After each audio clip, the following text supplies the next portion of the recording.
all so much for joining us today for the premiere of Fairy Tales Reimagined. We are delighted to have the cast and directors here for a chat back. Tiffany. Hi. Oh my gosh, thank you all for joining us. I'm Tiffany Ford. I'm the Director of Education and Outreach at American Stage. And down here, the window that says American Stage is Miss Sadie Lockhart. She's our Community Engagement Associate.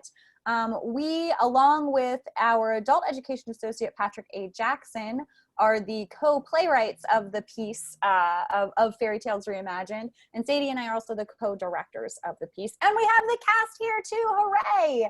And we'll throw it over, I'm gonna throw it over to Sadie in a moment to host our chat back, and we'll have the actors introduce themselves. And it was just such a wonderful time working with this group of theater artists and creating and producing this piece fully within American Stage. And we had a lot of other team members collaborate on this that we'll probably mention at some point during our conversation today, like Jared Fox, our director of production, as well, was there behind the camera and in the editing room and all that.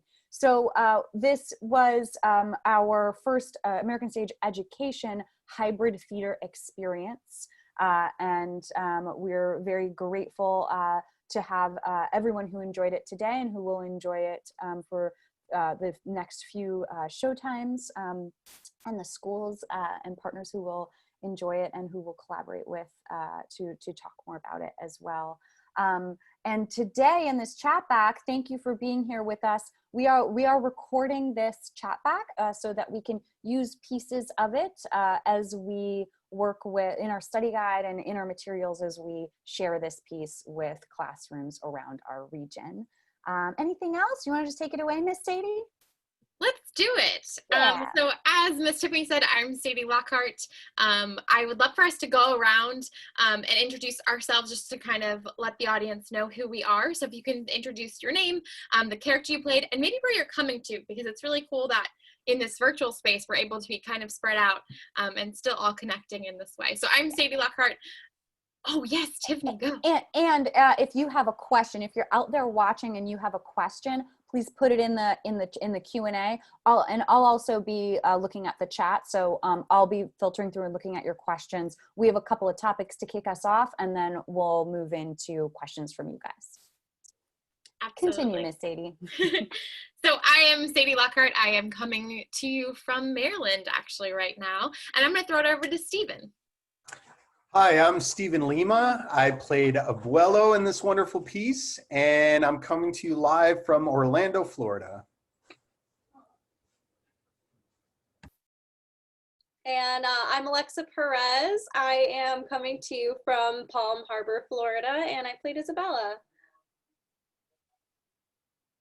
Hi, I'm Nick Hoop, and I played Mateo, and I'm coming at you from Tampa, Florida.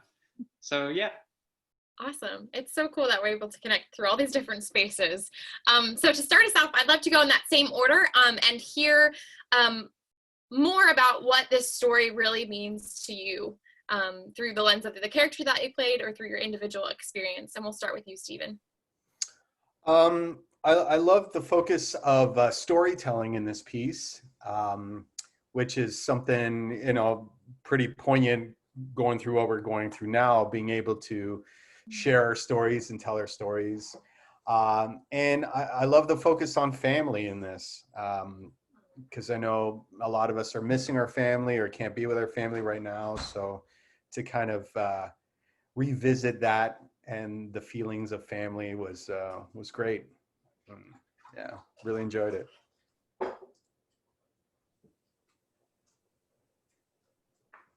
Yeah, Alexa, the same question for you as well. Yeah, I was just bouncing off of what Stephen said. I really think that this piece is a great encapsulation of the power of creativity and what it can do in a sense of healing. I know that we're in a really weird time right now where, like Stephen said, we miss our family, we miss our friends. I know that a lot of kids are in school right now, and some of them are still, doing virtual classes, and they just want to get back out there and connect. And I think that, you know, learning how to use your imagination can really get you through some tough times and be a really powerful tool to, you know, give you a little bit of sunshine on a hard day. And yeah, and along with family, I know that for me personally, I'm very close with my family, and sometimes, you know, family doesn't always get along. Like Isabella and Mateo, you know, have their moments where, you know, they're not quite on the same page, but you know, if you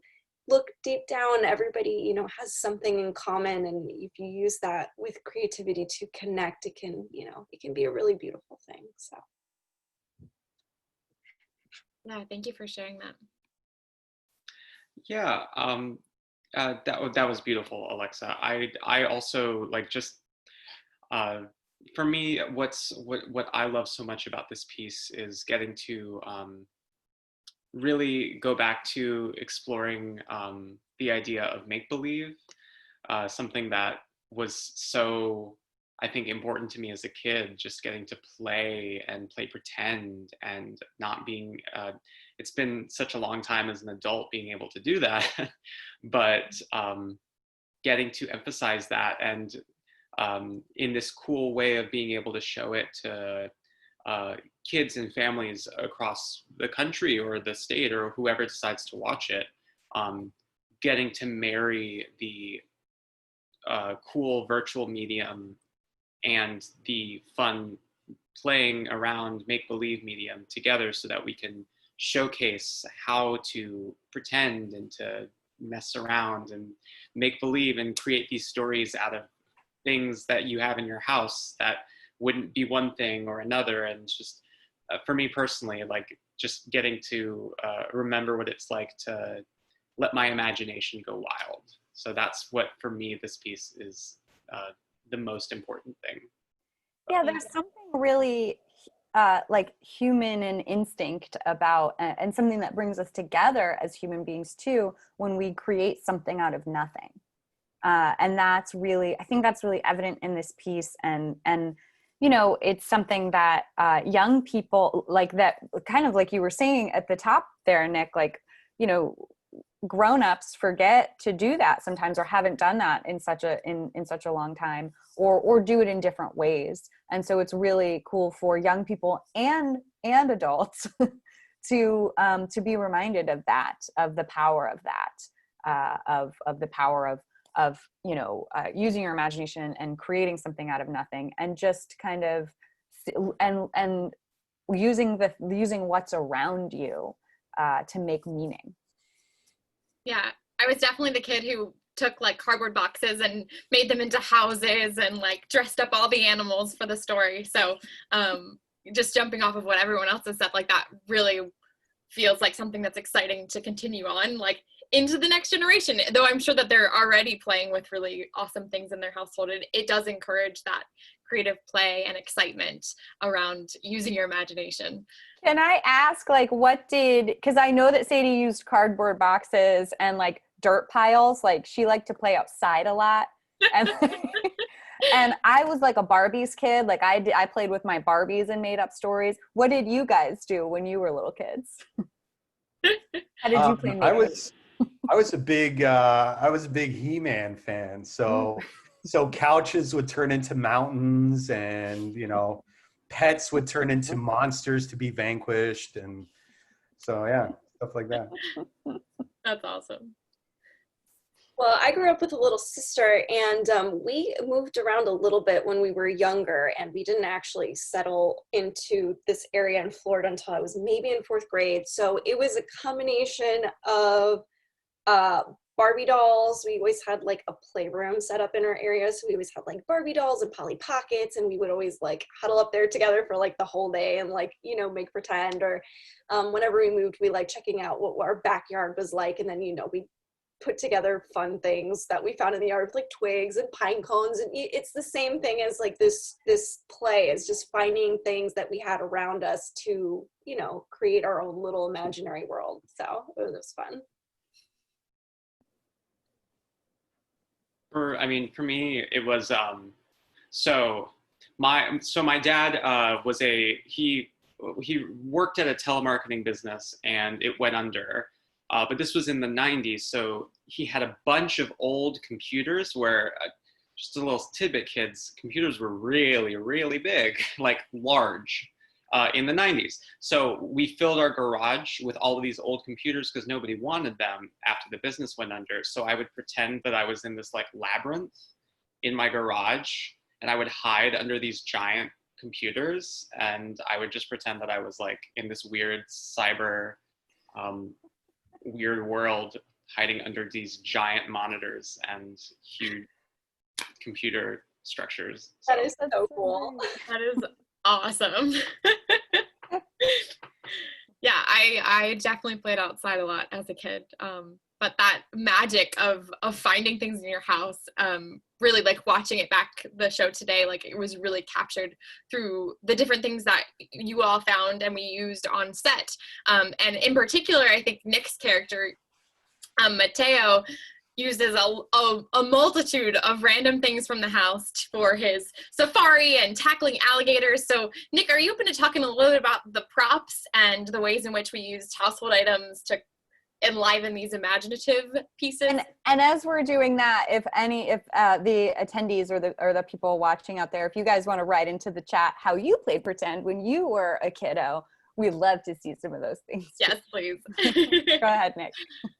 So the really cool, brilliant thing is we have this wonderful set and prop designer named Jared Fox, who filled this set with so many different cool things that you would find in someone's actual living room or kitchen or house. None of the stuff that's on the stage that you see is stuff that you wouldn't really not find there. It's all objects that would be usual to be in these places. So Jared filled the house with all of these cool things, and then he would bring a lot of ideas and say, you know, you could use this to pretend to be that. And then there would also be other moments where I would be in the middle of performing, and then I would say, what can I use to pretend to be, what can I use to pretend to be an alligator? And then I would see this tennis bag sitting on the ground, and I'm like, that kind of looks like an alligator. Let's see what happens. And so that's the really cool thing about just like taking something and trying to transform it into something else. It didn't always work. Sometimes I would pretend that an object was something else, and then it wasn't very clear. But it's not always a matter of was it right or was it wrong. It was a matter of did I believe that tennis bag was an alligator, and how could I show you that was an alligator? So that was the really, really cool thing. And I think Jared did such a really great job of filling the house with such amazing, beautiful, homey objects. So yeah. Yeah, absolutely.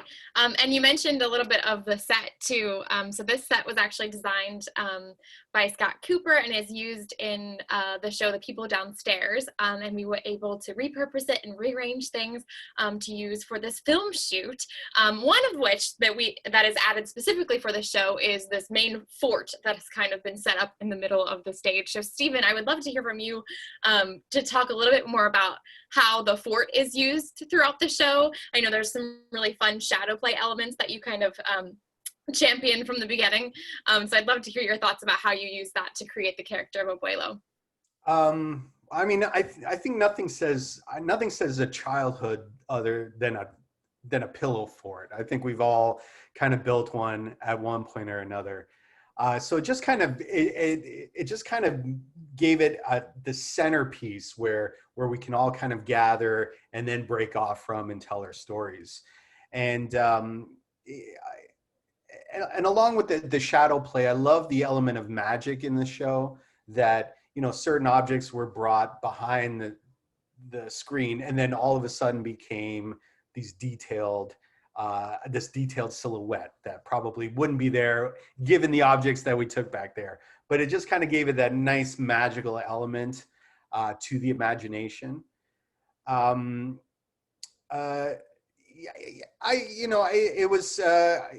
just kind of gave it a kind of a campfire feel, kind of gathering around a campfire that we're all there together. And Yeah, I mean, I love that the story centers around a grandfather and his kids, which is a relationship that doesn't get represented as much whenever you deal with these touching family stories. So I love that. Um, and the Ford was awesome. It was great. You saw it.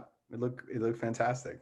Yeah, and it's neat to watch the relationship between the grandfather and the grandkids grow throughout the show.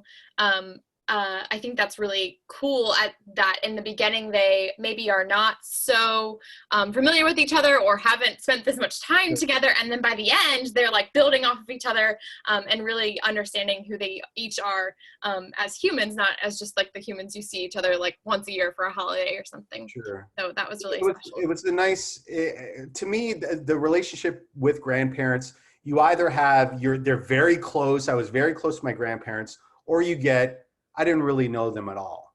So so yeah, like you said, there was kind of this transition to, maybe they didn't know each other all that well, but because of this shared experience, they became very close at the end, which would probably foster, a very close relationship if given more time to spend with each other. So yeah, I thought that was really nice. Yeah, and Alexa's character Isabella has quite a big arc that we see her go on throughout the show. Alexa, I'd love to hear you talk a little bit about the character arc, and then I'm going to throw you a costume question as well. Sounds good. Yeah, I think Isabella was a really interesting character to get into as somebody that grew up as a big sister, kind of putting myself back in that place again of still being a kid, but feeling like she's growing up. And you see this place in the beginning where she's she still has to spend time with her brother Mateo, and he's still younger, he's still trying to mess around and like have fun and make everything silly, and she's in this place where she's like, well, I'm too cool for school now, so I'll be over here. Which is super funny. But then as you get into the story and you see her kind of start observing him and learning from him how to play again. There's a lot happening. She's in this new town with her family, and she doesn't have any friends, she doesn't know anybody, and you start to see that kind of worry sort of come out of her as the show goes on, of being honest about how she's feeling. I think sometimes kids have a hard time expressing themselves, maybe because they just don't know how. Maybe it's a new feeling for them. Maybe, I know that when I was a kid, I moved around a lot. So I experienced from a young age, having to sort of like reset and start all over again. And that can be really hard. But if you're experiencing it for the first time, I think it can be tricky to navigate. And I think it was really cool to see throughout the show how she ends up being able to connect with her brother again and connect with her grandfather. Again, remembering things about her abuela, her grandmother, and their family, their family traditions to get her through that tough time. And I think by the end of it, she kind of comes back to herself, and she stops worrying so much about what other people will think about her, and realizes that, at the end of the day, she's a powerful kid, and she's really cool, and she's got a great family, and they tell awesome stories, and whatever happens, they all have each other, and it's all going to be okay. So yeah, I think that was it was really, really fun to delve into her character. Yeah, I love that phrase, powerful kid. Like, if there was one thing that I could wish that every kid knew or felt, like having seen this show or just in life, is like that they are a powerful person and human and kid. And like, right. That's really cool. I think that she picks that up so much from Mateo too, because from the very beginning, from the get-go, he's talking about Spider-Man and the prince has powers, and she's like, oh God, Spider-Man. And she just brushes it off as this casual thing that he always does. It's so annoying.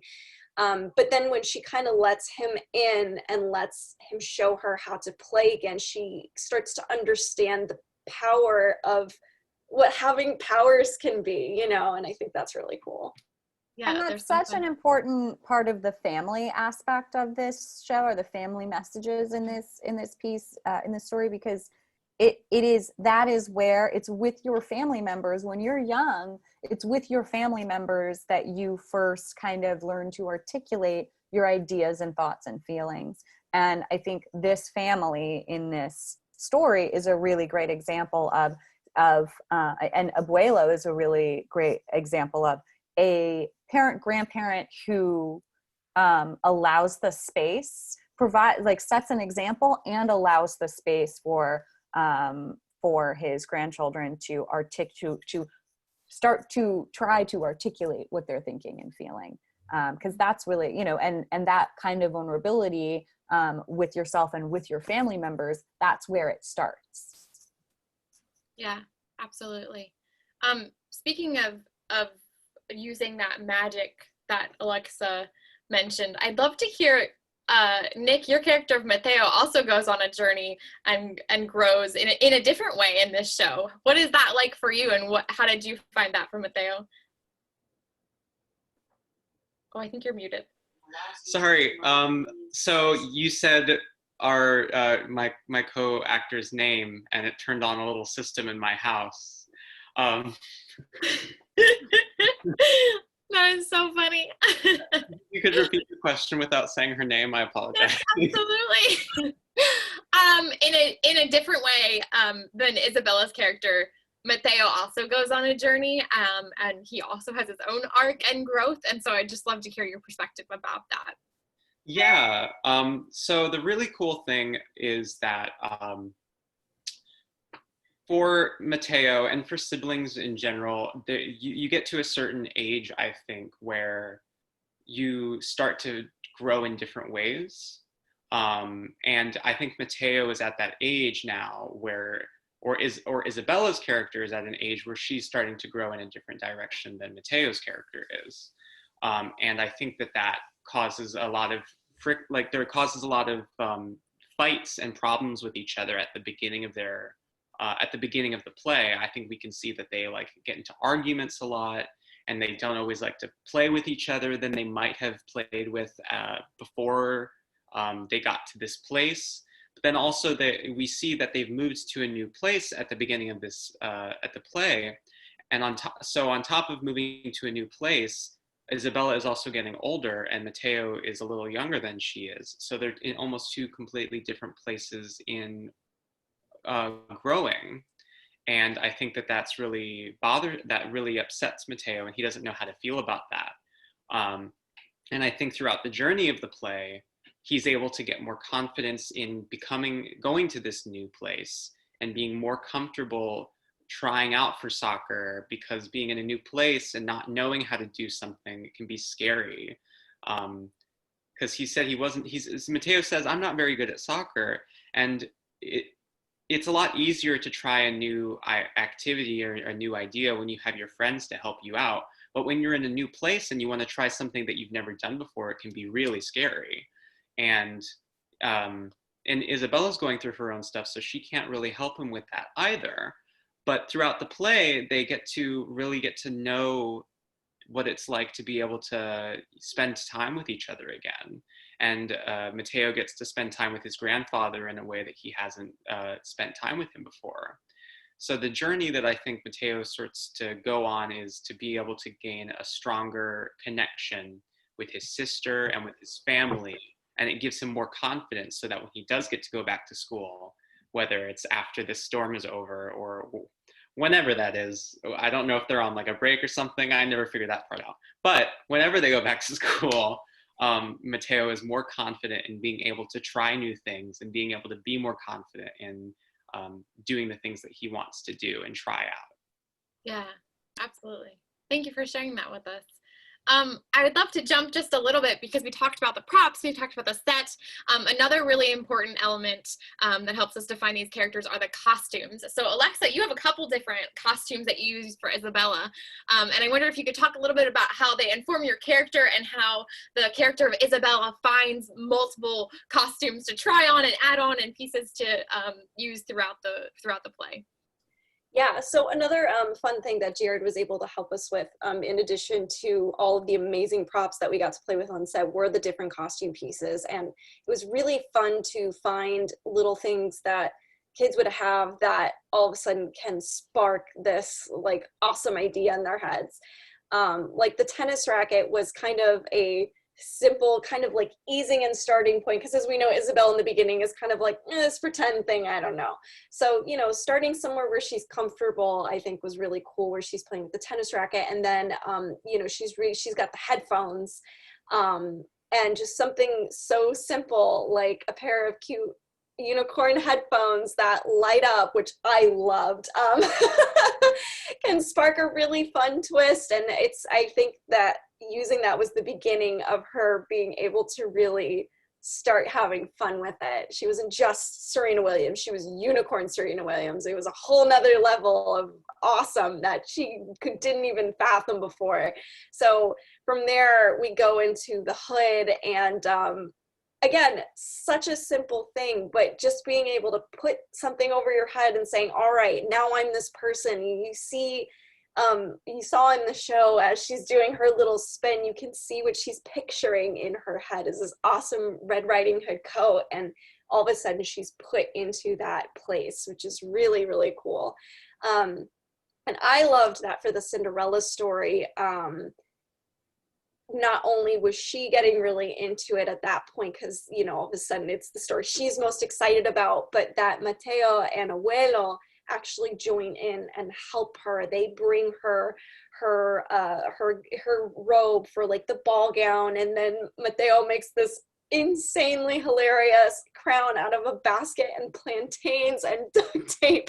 And you know, it's so ridiculous when you say it, but when they're in it, it's like that is their fantasy. And I think it was so cool to have those elements come together and have that be what she used as her outlet to get to that place in her mind, to, you know, get to share those awesome stories with those two. And I thought it was also really cool that, you know, there's bits like Abuelo offering his slippers, you know, and it's not similar to the way they pass the storybook. It's like this like rite of passage, right? Like they're not just shoes there, or it's not just a robe, they're, you know, precious things that belong to her family that she gets to incorporate into the story, and that makes it all that more special. So yeah. Awesome.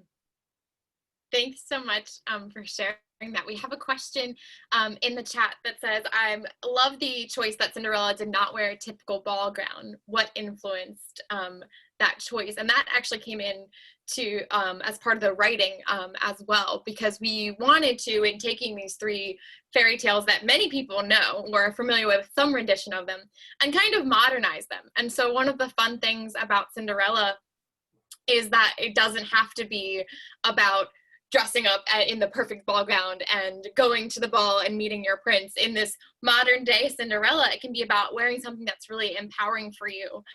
And that's what was our intention in writing it, was finding a way for Cinderella to be excited and to be wearing something that she felt really good about. I don't know, Alexa, if you have thoughts specifically about that moment for you. Yeah, no, I totally agree. I think it's definitely about modernizing it and, you know, giving the kids something that they connect to.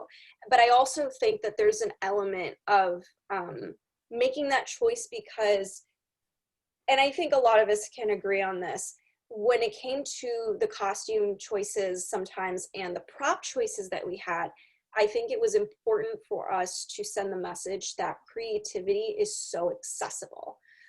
You don't have to have a ball gown to pretend to be a princess. You don't have to have you know, a magic wand to be the good witch. You don't need a crystal ball to, you know, see into the future. You know, there are things around your house that you can make your own and still tell that story to whatever capacity you want to. So for me, I think that was a big reason why we made a lot of the choices we did, but especially I think with Isabella as well, because again, she is in that place of starting to get a little bit older. And I think maybe if she was at Mateo's age or a little younger, something like, oh, I'm going to put on my princess dress would have felt really right. But I think in the stage that she's at in her, you know, childhood, she's kind of moved past that, but she still wants to experience that magic. So something like, you know, like that little shawl makes sense. So. Yeah. And I remember, Stephen, that was very well said, by the way, about, you know, accessibility and just like we all have access to whatever we choose. And that's, I think that's a really cool way of looking at the approach to the props and the storytelling in the piece. I remember Stephen said at some point, I can't remember if we had a conversation about it or if you just even said it under your breath in between takes at some point, Stephen, but when we chose to use that piece of purple fabric that was on the fort for Cinderella's wrap, you said something of, well, this would absolutely be something that was Abuela's, and that I kind of imbue with meaning. And for him to choose that piece to then and endow Isabella with it, that was also a really lovely moment. Mm-hmm. And an example of the cool things that you can discover and create when you open your mind to what else, to just that very simple activity of what else could this object be. You know, you discover things that you wouldn't have thought of otherwise. And I think that's what creativity and collaboration is all about. Yeah, absolutely. I would love to kind of close us out by hearing from each of you again why this piece is important for people to see right now. And I'll throw that to you first, Stephen. Well, I think just kind of in a macro level, it gives people some hope that, you know, it's around the corner. We're going to be with family again. We're going to tell stories again, you know, and it's just kind of a glimmer on that aspect. As far as just the show itself, I think it's just a beautiful piece about family, about imagination, which I think my mom said something interesting the other day. She said that kids toys these days, kids don't play with them, they watch them.